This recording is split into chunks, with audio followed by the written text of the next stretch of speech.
Bienvenue parmi nous, Rachid. Oui, bonjour, Baval. Tu ne peux pas imaginer la fierté de monter chez toi. Attends, d'abord, euh, est-ce que ta femme, c'est une cacahuète? Ah, Rachid. C'est la femme à Rachid! Excellent, excellent. Ah, je suis trop drôle. Ça y est, t'es toujours fier d'être montré Mets chez de moi ou pas? l'huile. Mets de l'huile. Oui, oui, pas de problème. T'as Ah, de ça a aucun l'humour et sens de j'adore. l'huile. Z Rachid, ça veut rien dire, hein. Ah, je suis nul. Non, non, t'as de l'humour, j'adore. Ça va. Ah, Et je suis content que tu sois comment fier. dire? Pourquoi t'es fier? Pourquoi t'es fier de monter? D'être chez toi, de monter chez toi, Ouais. parce que t'as des connaissances, t'as du savoir, t'as du vécu dans la religion de l'islam, par exemple. Quand tu débats, euh, ben voilà, donc tu as. Et en plus, tu le fais avec subtilité, avec humour, avec. Non mais attends, tout, Oui, tout ça voilà, prend une donc. dimension différente selon t'es qui. Alors t'es qui, Rachid? T'es un apostat? Oui, apostat, bien Ah, c'est sûr, pour oui, ça. apostat. C'est pour Moi, je ça. suis apostat depuis. Ouais, ouais, apostat depuis très longtemps. Alors, ce qui est marrant, c'est qu'en plus de ça, c'est que moi, j'ai apostasié pour 100 fois moins que ce que j'ai appris là, ce que j'apprends avec vous. Ouais, là, t'as envie de re-apostasier, là. Purée, mais quand j'écoute, je vous écoute, surtout toi, Baval, surtout toi. Toi, t'es un pro d'aller chercher les choses les plus bizarres, là, va mordre le sgeg de ton père et tout. Mais je me dis, mais on t'écoute la première fois, mais quand on entend, mais il dit, mais il est malade, le mec, c'est pas possible. Même moi, apostat, tu vois, même moi, non-croyant, C'est ça, c'est je ça me la dis, mais dinguerie. Même d'où il toi, sort? en tant qu'ex-musulman, t'es là. Non, mais j'ai quitté l'islam, il faut Oui, arrêter de se foutre de ma gueule. Et là, tu lis, Abou mais bien Bakr sûr. a pris le mec par la barbe, il a dit, va téter le clitoris d'Allah. Et moi, je suis, mais comment ça? Comment ça va téter le clito d'Allah? Mais qu'est-ce que. Je dis, non, mais c'est pas possible. Du coup, tu lis en arabe. En arabe, Amzez Basret Allah. Tu fais, mais putain, mais Amzez, c'est. Tu sais? Et Basra, c'est la. Oui. Tu sais, c'est la petite graine. Tu sais, genre, juste, c'est tellement imagé. En fait, c'est même pas une mauvaise traduction pour dire une insulte. Genre, il a dit va te faire enculer, ça se traduit pas en arabe, et du coup. Non, non, là, c'est vraiment littéralement va te. Et toi, t'es là, tu comprends pas. Ah, c'est vrai, j'étais choqué au début. Oh là là. Ouais. Ouais, non, mais c'est la folie. Même, par exemple, les insultes dans le Coran, comme par exemple, cette insulte où tu dis, comment tu dis déjà, Abu Yahab, là, ou je sais pas quoi, comment on appelle ça, Tabbat là, la yada Abu Lahab. Abu Lahab. voilà, tabatit, voilà, c'est ça. T'as lu mon livre Eh ben, Incroyable tu vois, par Coran? exemple, ah non, malheureusement, non, non, en ce moment, là, financièrement, ça va pas. Starfullah. Tu sais, T'as fait des ouais, doigts ou pas? ouais, ouais. Tu pourrais faire un bon prêt à Allah, il te le rendrait. Oui, c'est vrai, peut-être, ouais. Et là, ouais, non, je suis auto-entrepreneur et là, en ce moment, l'URSSAF, tout ça m'a tombé dessus, donc il faut que je me calme.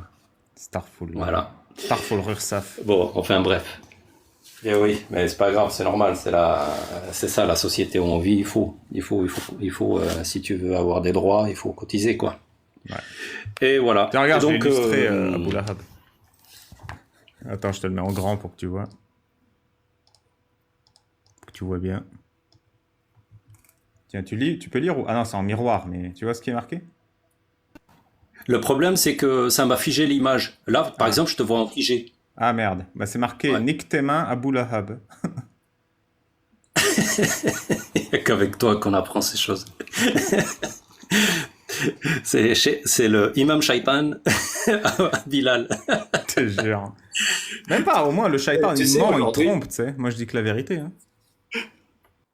tu sais, aujourd'hui, tu sais, j'aime bien moi, débattre avec les musulmans, je le fais comme toi aussi, mais je crée pas de live. Jusqu'à maintenant, j'ai pas osé créer un live. Mais par contre, bon, je monte. Dès que je peux monter, débattre avec des musulmans, je monte. Et aujourd'hui, j'écoutais un live où il y avait des musulmans qui demandaient à faire monter des apostats pour leur démontrer la vérité de l'islam. Et donc, j'écoutais en bas. Et je te jure, mon gars, pas mal. Écoute, elle est drôle celle-là. Et, euh, et donc, il y avait un apostat et tout ça, ils étaient en train de l'insulter et tout ça, voilà. Et lui, il parlait de Aïcha 6-9. Et il y en a un parmi eux, parmi ceux qui défendaient l'islam, qui dit, ouais, moi j'en ai marre de ces gens qui traitent notre prophète de pédo. on le sait tous qui ne l'est pas, que Aïcha elle avait 19 ans, que c'est pas possible qu'il sorte des choses pareilles, et tout ça, et tout ça. Et le mec, il s'est énervé. Et après, au bout d'un moment, t'avais les autres qui lui disent, mais attends, tu sais que 6-9 ans, c'est vrai? Il était là, comment? Qu'est-ce que vous dites? C'est ses amis lui disaient, mais 6-9 ans, c'est vrai, Aïcha, elle avait bien 6-9 ans. Il était là, mais arrêtez, mais n'importe quoi, qu'est-ce que vous dites? Mais non, il y a un hadith qui dit qu'elle avait 19 ans. Ils lui disent, non, il est daïf, mon frère. Comment ça? Je te jure, on sentait la trahison dans sa voix, la panique. Non, mais tu sais, c'est vraiment cette idée de on le sait, mais faut pas le dire devant les mécréants. Moi, c'est pareil, quand je suis allé dans la communauté juive de Roubaix, je leur parlais, tu sais, de la métista. C'est quand le rabbin, il fait la circoncision du bébé, et après, il suce le zizi du bébé avec sa bouche pour enlever le sang. Et moi, je leur dis, mais pourquoi ça aussi, je l'ai appris pas longtemps, oui. Pourquoi vous laissez le rabbin faire ça? Et les juifs font non, mais tu sais, c'est important, c'est le contrat, je vais vous consigner des contrats avec votre bouche et le zizi là, mais vous êtes fous, c'est de la pédocriminalité, portez plainte, laissez pas le rabbin vous faire ça. Et là, t'as un juif qui arrive en retard et qui fait ah bon, on fait ça? Attends, je vais appeler mon urologue pour voir. Je dis non, mais t'inquiète, tes potes ils t'ont grillé, ça fait une demi-heure qu'on parle de ça. Tu vois, genre, t'as pas besoin de faire semblant devant moi que vous le faites pas. Parce qu'ils le font entre eux, mais ils font semblant de pas savoir devant les goïs, les débiles comme moi. Mais moi, c'est bon, tes potes, ils t'ont déjà grillé, ils ont tous dit qu'ils le faisaient, tu vois. Ah, bah, non, mais moi, je savais pas que ça se fait, tu vois. Et c'est pareil, Aïcha. Par contre, mais non, mais l'autre, il savait pas. Le mec, il savait pas. Il était parmi eux, et il savait pas que Aïcha, elle avait 6-9. Ah, bah, ça, c'est autre chose après. Non, je te jure qu'il ne savait pas, il était choqué, il était là, mais arrêtez les gars, mais peut-être que vous vous trompez, mais non. Et à l'autre, il lui disait, mais il non, a pas envie que ce soit vrai.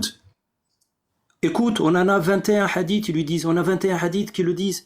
Mais vous êtes sûr? Mais oui. Mais purée, l'autre, ah ben, je vais faire mes recherches alors. Ok, je descends, je vais aller faire mes recherches. Ils lui disent, ouais, tu peux y aller, ouais. Mais du coup, toi, t'es qui Tu vis bien ton apostasie avec la famille, les amis?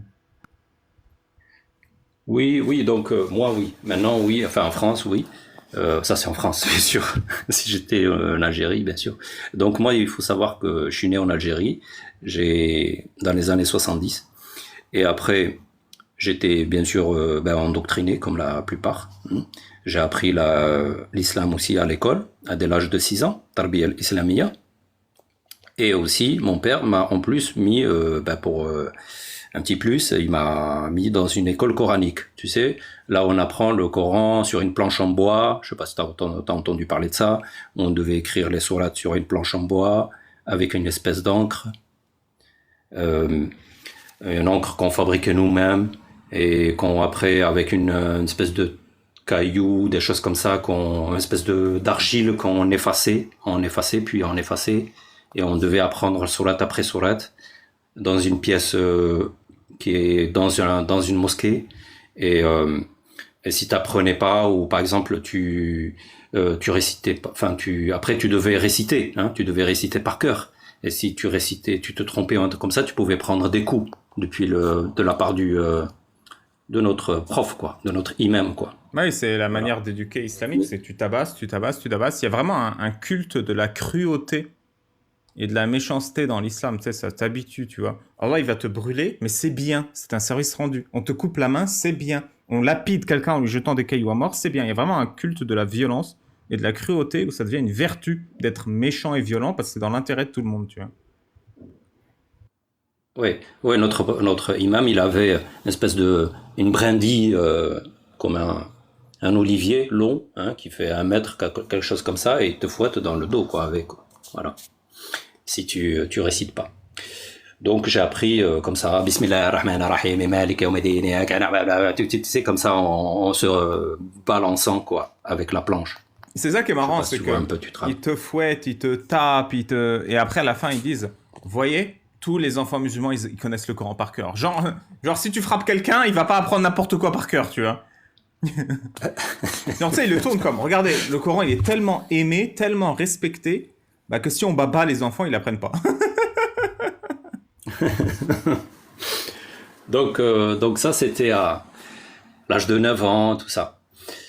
Et puis, oui, après, oui, avant, il faut aussi parler de circoncision. La circoncision, c'était à l'âge de 4-5 ans. Et ça, je me rappelle, elle a été faite à vif et à la chaîne. Eh ben, t'as de Et la ça, je me chance. rappelle jusqu'à maintenant. T'as eu l'expérience artisanale, hein, c'est plus comme aujourd'hui. Il y a l'amour du travail bien fait. C'est un passionné qui s'est occupé de ton zizi. Exactement, ouais. Vas-y, raconte un peu. Et donc, bon, il y a eu ça. Après, l'endoctrinement. Non, mais force, raconte un peu ta et circoncision. après, Raconte un peu ta circoncision. Ah, la circoncision, c'est un peu, j'ai pas beaucoup de souvenirs, hein. C'est tout simplement, on t'amène dans un espèce de dispensaire, hein, qui est de la ville. Et puis là, on t'allonge, t'es retenu, par les membres, pieds et les mains, tout ça. Attends, qui te retient? Le docteur te dit, les personnes qui sont avec toi, ton père, machin, les gens qui sont autour, voilà. Les gens de confiance, quoi. Voilà. Et puis après, te dit, ah, regarde en haut, il y a un oiseau qui passe. Moi, comme un gars, ouais, je regarde. Oui, il est où, Pac. Voilà, coupé, terminé. Et puis là, tu repars en pleurant, quoi. Et tu pleures pendant plusieurs semaines, quoi. Ouais, tu pleures plusieurs semaines. Parce que, voilà, le sang séché, tout ça. Et ça, tu t'es rendu compte que c'était une injustice quand tu as apostasié, avant d'avoir apostasié, après d'avoir apostasié, quand tu m'as écouté? Quand est-ce que tu t'en es rendu compte? Sur la circoncision? Ouais. Sur la circoncision, non, circoncision, j'ai appris que récemment que c'était pas quelque chose de nécessaire et c'était quelque chose de intrusive, tout ça. Non, sur la circoncision, moi j'avais pris cette version, j'ai cru à cette version qu'en quoi ça te protège des maladies, et que c'était mieux pour que c'était plus propre, des choses comme ça. Et c'est plus tard qu'avec vous, là, dans les lives, en consultant des vidéos sur les urologues et tout ça, où j'ai vu, non, c'est une connerie, ça. C'est ce qu'on m'a appris, tu vois. En fait, tu vois que même à l'âge de plus de 40 ans, t'apprends encore qu'on t'a menti, quoi, en fait. Tu comprends? Ouais, c'est ça, et c'est horrible, c'est difficile, parce que... Ouais, à 30 ans, il y a ta jeunesse qui est derrière toi, quoi. C'est cette amertume. Tu sais, c'est pas cette amertume, j'aurais aimé être jeune à nouveau. C'est cette amertume, j'aurais aimé être jeune. On a grandi trop vite. On n'a jamais été des enfants, en fait. Mais malgré ça, on est encore des gamins dans notre tête sans jamais avoir vécu de jeunesse, en fait. Donc,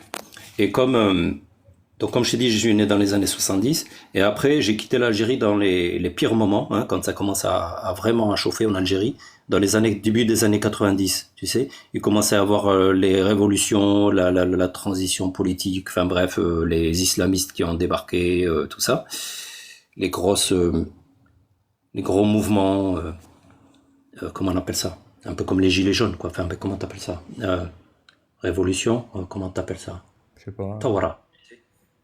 Oui. Oui, tu sais. Révolte. Ouais. Les grosses révoltes. Voilà, ça cramait partout et tout ça. C'était en 89, ça, je crois. Voilà. Et après 90, il commençait à avoir les partis islamistes qui s'est implanté, le fils. Hein. Et c'est là où j'ai vu l'endoctrinement.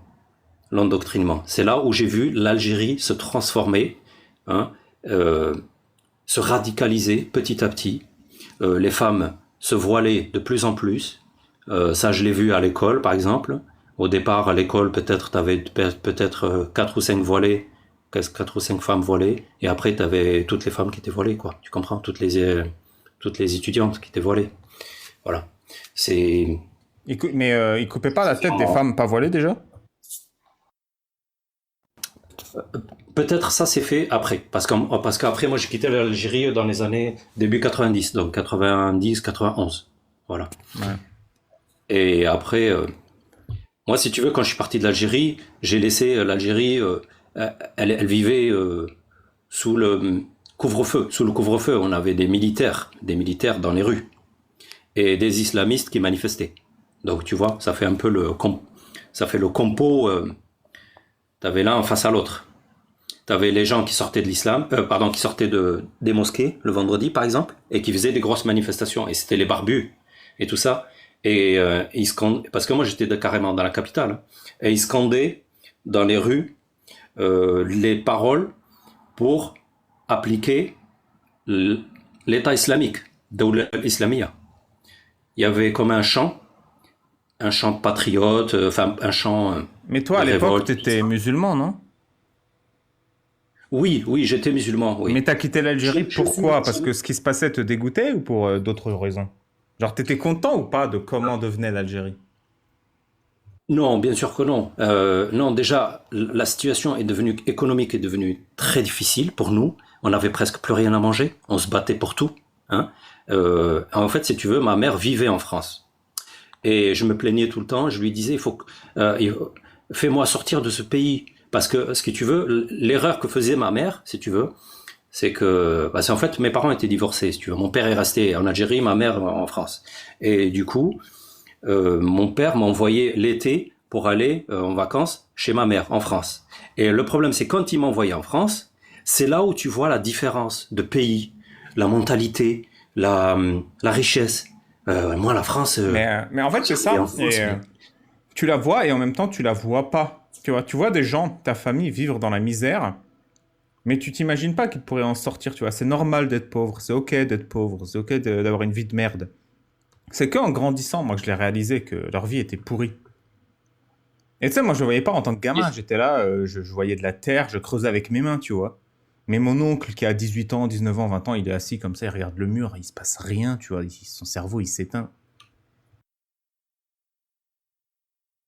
mais c'est encore plus flagrant, encore plus visible quand tu vas dans un autre pays. En plus de ça, Kofar, un pays de Kofar, et qui vivent mieux. Et ça, je le voyais. Je dis, mais attends, on est dans un pays de Kofar, les gens mangent du porc, et ils vivent mieux que nous. Ils sont heureux, ils ont la liberté, ils ont la démocratie, ils ont, tu vois, tout ce que nous, on n'a pas. Et c'est envie, tu as envie de tout ça. Et tu te dis, mais comment ça se fait, avec toutes les prières qu'on a fait, 5 fois par jour, eux, ils font aucune prière, et ils vivent mieux. Mais franchement, on fait tous ces efforts pour rien. Allah ne nous regarde pas, il nous aide pas, il nous laisse dans la merde. On n'a même pas de quoi manger. Et en plus de ça, il nous demande de faire là le ramadan. Or que t'as plus rien à manger. Non mais sérieux. Le ramadan, en Algérie, c'est synonyme de famine. Pourquoi? Parce que non seulement tu dois pas manger du lever au coucher, mais en plus de ça, même toute la nourriture, le prix de la nourriture double, triple. La viande, le fruit, les légumes, tout ça. Tout augmente. Donc tu souffres encore plus. Merci. Ah Merci. oui, c'est comme la fête du mouton, là. On te dit tout le temps, non, mais si t'as pas l'argent, il n'y a pas besoin de sacrifier le mouton. Ouais, mais si tu sacrifies pas le mouton, bah, les gens vont savoir que t'as pas d'argent. Si tu sacrifies pas le mouton, les gens vont savoir que t'es pauvre. Si tu sacrifies pas le mouton, les enfants ils vont demander pourquoi les voisins ils ont le mouton et pas nous. En fait, c'est un endettement le ramadan. C'est la misère totale. Et l'histoire du mouton, le prix du mouton augmente pile au moment où il va y avoir le Eid. Ah ouais, c'est bien foutu, hein. Voilà. Ça doit être Ouais. les plans secrets d'Allah, impénétrables. Donc c'est tout ça en fait. Et si tu veux, et après quand j'ai immigré, quand je suis venu en France une bonne fois pour toutes, parce que je faisais des allers-retours au début, hein, que pour les vacances, je venais pour l'été, les vacances d'été, et je revenais. Et après, je lui dis à ma mère, je lui dis maman, il faut vraiment que tu me gardes cette fois-ci en France pour toujours, parce que j'en peux plus, l'Algérie, ça va pas du tout, et tout ça. Et donc là, elle m'a gardé. Et c'est là où j'ai dit bon là, je peux plus. Enfin, je peux pas rester dans cette hypocrisie, croire à quelqu'un qui nous a pas aidé tout ce temps-là, enfin, qui nous a laissé dans la misère. Finalement, il n'existe pas. Et le peu de choses que tu vois dans le Coran, par exemple, le fait, la polygamie, c'est pas logique. Couper la main du voleur, c'est pas logique. Il y a plein de choses qui sont pas logiques. Ah ben alors là, tu dis, ouais, bah, c'est bon, je laisse tomber, quoi. Il y a, entre autres, il y a aussi une chose qui m'a poussé là-dedans, c'est que à l'âge de 15-16 ans, je commençais à fréquenter les filles, et comme je savais que en tant que musulman, t'as pas le droit d'aller plus loin si t'es pas marié, j'ai dit, je crois que on va s'enlever ce fardeau, tu vois le truc? Il faut On va faire un s'enlever choix là. Là, il faut faire un l'interdiction. choix. Hein. Ouais, voilà, là, je peux te dire que quand tu vois que tu as des très belles filles, des belles femmes, là tu te dis non, non, je peux pas m'interdire, non, non, non, non, je peux pas m'interdire ça, quoi. Ouais. Astaghfirullah. Elles étaient Donc j'ai belles. Hein. craqué. Elles étaient belles. Ah ouais. Elles le sont toujours d'ailleurs, mais c'est pas pareil. C'est pas pareil quand t'es un enfant innocent et quand t'es un adulte. C'est pas pareil. En plus, avant, j'avais des cheveux, j'étais dragué, quoi. On me draguait, hein. C'est que avant, je faisais la coupe de, comment ça s'appelle? De Travolta. À l'époque, c'était John Travolta, Chauve. c'était un peu à la mode. Non, mais avant, à 15 ans, 16 ans, j'étais pas chauve. Ouais, c'est pour ça, ça me surprend. Oh non, je faisais ça jusqu'à l'âge T'es de quoi? T'es en couple maintenant? T'es 12 marié? T'as ans. des enfants? Maintenant, tu sais, j'ai pratiquement 50 ans maintenant. Non, je cherche plus une stabilité, c'est bon. Je suis libre. Quand j'y rencontre, c'est bien. Quand je rencontre pas, c'est bon. Je suis libre, ouais. Je veux plus une histoire d'amour et tout ça, longue et tout, parce que il y a eu pas mal de hauts et de bas et tout ça, donc c'est pas la peine. Je, ouais. Je suis pas marié. Non, jamais fait d'enfant. Pas d'enfant. Pas marié, rien. Ouais. J'ai par exemple des petites amies comme ça. Tel le marin qui a une femme dans chaque port, Rachid a une petite amie dans chaque quartier. Voilà. Et puis, si ça match, c'est bien. Si ça marche pas, c'est pas grave. Ok. Et ça t'a fait du bien de quitter l'islam? C'était dur, Ah, bien c'était sûr, oui. facile, c'était... Ah, ben, il faut dire qu'il y a que cette, à l'âge de... Ben, tout était difficile quand j'étais en Algérie. Mais une fois que tu arrives en France, eh ben tu sens rien d'autre que de la liberté, tu décompresses, quoi. Il n'y a plus la pression, il y a plus t'as plus cette culpabilité de dire, est-ce que j'ai fait mes prières avant de me coucher, quoi, tu comprends? J'ai plus cette peur d'aller en enfer si j'ai En pas fait fait, ma prière, c'est une tu vois. dette à vie et quotidienne, la prière. C'est ça qui est épuisant. T'es tout le temps endetté. Il n'y a pas un jour où t'on dit, bon, ça va, là, il y a une pause. Il n'y a jamais de pause. Ouais, voilà. Du coup, alors, l'avantage, c'est que j'ai une famille assez, enfin, une mère qui est, comment dire, enfin, qui n'est pas trop croyante, non. Elle est pas croyante, ouais. Et du coup, mes frères, pareil. Et, ouais, ma famille proche, elle n'est pas, à part quelques-uns seulement, radicaux. Mais les autres, c'est des je m'en foutistes. Voilà. Ils vivent à la française. Du coup, j'ai pas eu de rejet ni rien. Ça, c'est côté ma mère. Mais donc, qu'est-ce qui t'empêche de prendre la Côté parole et de mon... faire des lives? J'ai pas compris. Ah, Ah! ouais, c'est vrai. Ah. Alors, par exemple, j'ai déjà pas le courage, comme toi, de montrer mon visage. J'ai pas le courage. Il faut du Avec tout courage ce qui pour s'est montrer son passé. visage. Oui, oui, avec... Si j'étais chrétien, bien sûr que j'ai pas besoin. Mais en tant que... De quoi? Avec tout ce qui s'est passé, avec les... Si t'es Tu chrétien, vois ce t'as que je pas veux besoin de dire? courage pour montrer ton visage. Oui, j'ai pas de crainte de critiquer le christianisme si en tant que chrétien, j'ai pas de crainte. Bah, moi, Mais j'ai pas de si, moi, crainte en de tant que critiquer musulman, bien l'islam sûr. en tant qu'ex-musulman. Ouais, mais attends, avec tout ce qui s'est passé, tu sais très bien. Il Avec s'est tout ce qui passé se quoi? passe. Charlie, ils ont critiqué Mohamed. Ah non, j'ai compris ce que tu veux dire. Tu veux dire que c'est efficace de tuer des gens pour empêcher les gens de critiquer l'islam à visage découvert. Et que tu encourages du coup les terroristes à continuer s'ils veulent pas que les gens critiquent l'islam. C'est pas faux. C'est vrai. C'est une bonne. Non, Oui, non, mais t'as tu raison. dis que c'est T'as efficace, raison. ça marche sur toi. Si on tue quelqu'un parce qu'il C'est critique ça. l'islam, tu ne critiques pas l'islam et tu te caches comme un rat. Donc c'est que ça marche, c'est une bonne méthode. Mais Baba, le problème, c'est ce pays. Moi, je trouve que les lois ici, euh, elles sont trop permissives. Elles sont trop pas assez sévères. Moi, tu penses que les gens devraient Voilà le avoir problème. moins de liberté en France? Non, non. Il faudrait qu'on ressemble plus à, par Bien exemple, sûr que l'Algérie.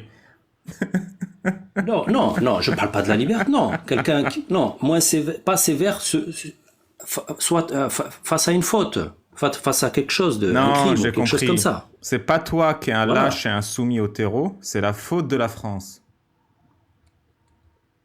Non, c'est les lois. Elles sont devenues. Enfin, ils le savent que on n'est pas sévère s'ils veulent faire un crime, en face, ils auront peut-être quoi, 15 ans, hein, de prison, 20 ans de prison, c'est tout. Et moi, ce serait pour la vie. Tu comprends? Voilà. Ça, moi, je perds une vie, quoi, Mais comment entière. tu sais Eux, que ils ont c'est peut-être 5 ans, 15. 20 ans de prison pour t'égorger dans la rue? Ah, les crimes. Ben, c'est ça, je pense, hein, si tu regardes. C'est 30 ans de réclusion maximum ou quelque chose comme ça, c'est ce qu'on dit, non? La loi. Alors, peine. Mais c'est pas. Peine pour Ouais, tu peux regarder. meurtre terroriste. Alors. Pas forcément un meurtre terroriste, mais pour un crime. Mais quel crime, je comprends pas.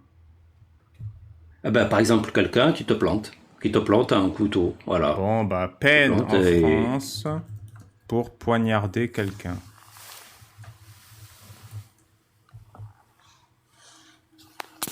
En France, la peine maximale encourue pour avoir poignardé quelqu'un varie de 3 ans d'emprisonnement à la réclusion perpétuelle, perpétuité, criminelle à perpétuité, selon les conséquences du geste et l'intention de l'auteur.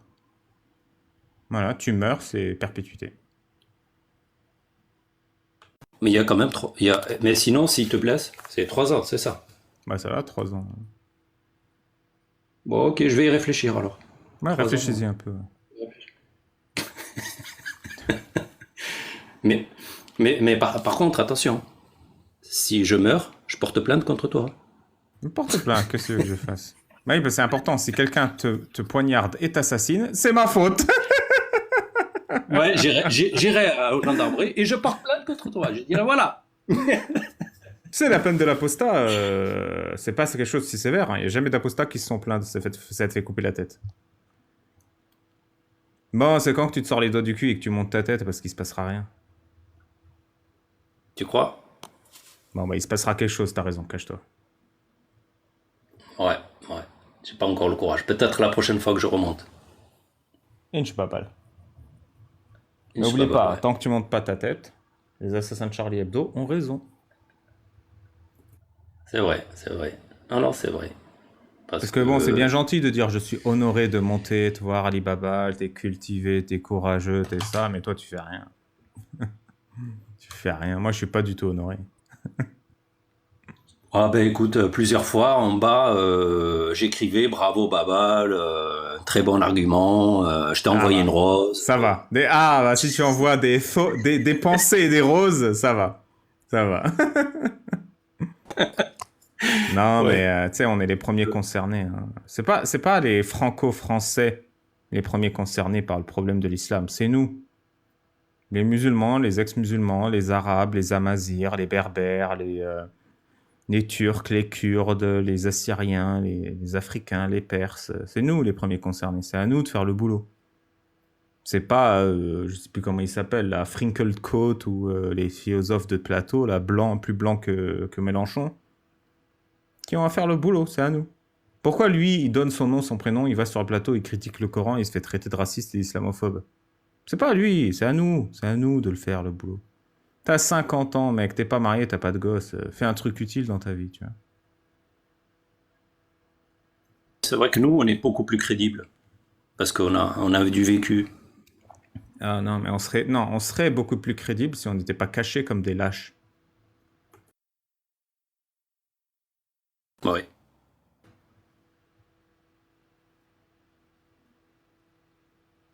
À réfléchir, ouais. Ouais.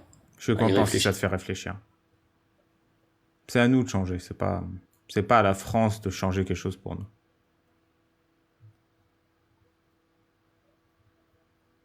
On doit changer, on doit faire changer les gens autour de nous.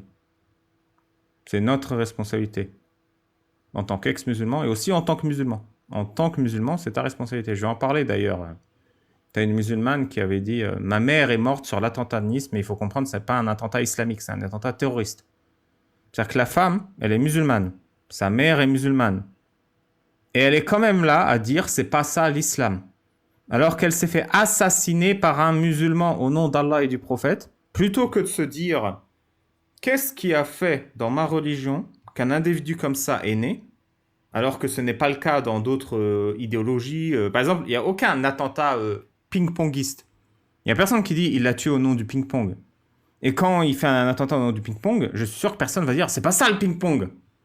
On va dire mais attendez, pourquoi on a un attentat de joueurs de ping-pong par an? Il y a un truc qui cloche. Mais tu passes ta vie à dire que c'est pas ça l'islam et l'islam il tue. Et tous les ans l'islam tue, mais c'est pas ça l'islam. Un musulman vient tuer, c'est pas ça l'islam.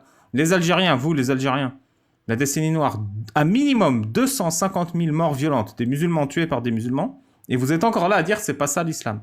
C'est des terroristes, c'est des extrémistes, et ça recommence, et ça recommence, et ça recommence. Si tu fais pas le constat amer que c'est ça l'islam, et que c'est à nous, en tant qu'individus, de nous émanciper et de créer une société sûre, tu vas jamais rien changer. Jamais rien changer. Au contraire, tu crées la confusion dans laquelle les terroristes musulmans peuvent se cacher.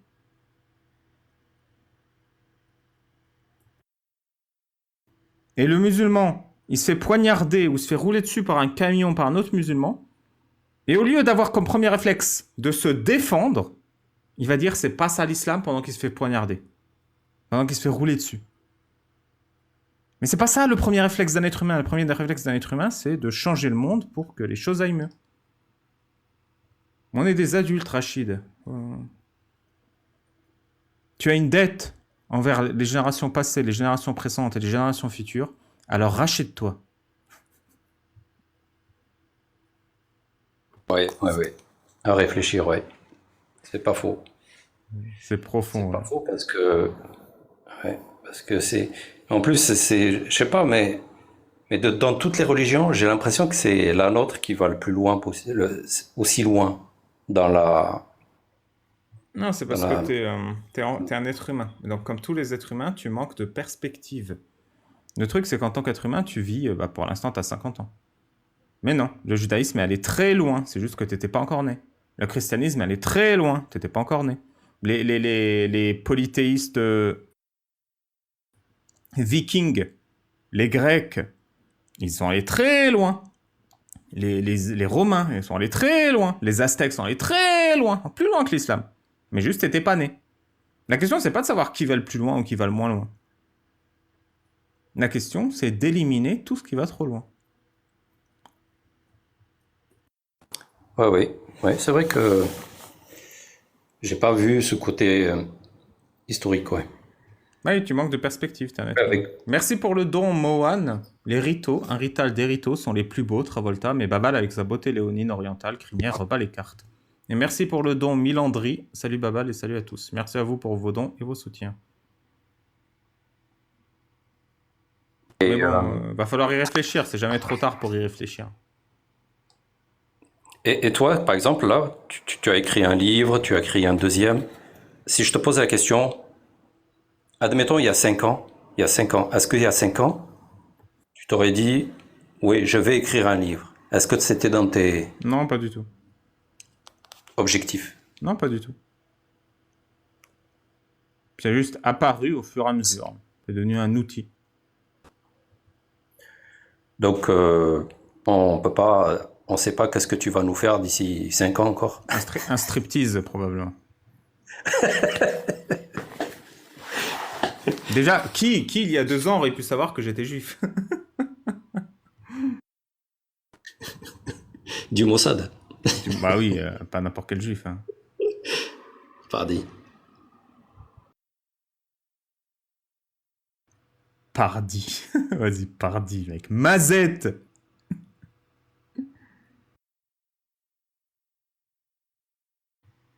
Bah, autre chose, Rachid? Tu vas te lancer? Non, merci. Non, merci. Enfin, oui, mais non, mais c'est à réfléchir. C'est à réfléchir. Déjà, écoute, là, j'y vais petit à petit. C'est déjà pas mal. Euh, comment dire? Pour l'instant, ouais, j'ai fait déjà ce pas. Et petit à petit, ouais, je vais y réfléchir. Ouais. Et si je le fais, je repasserai chez toi, visage découvert. T'inquiète. Ali Babal, alias Bilal Hussein, alias Le Milf, te recevra. Et ce Et ne te jour-là, moque pas de tu ma auras le droit au calvitie. jingle du coufre. Te moqueras pas de ma calvitie. Disons que tu as ta liberté d'expression capillaire.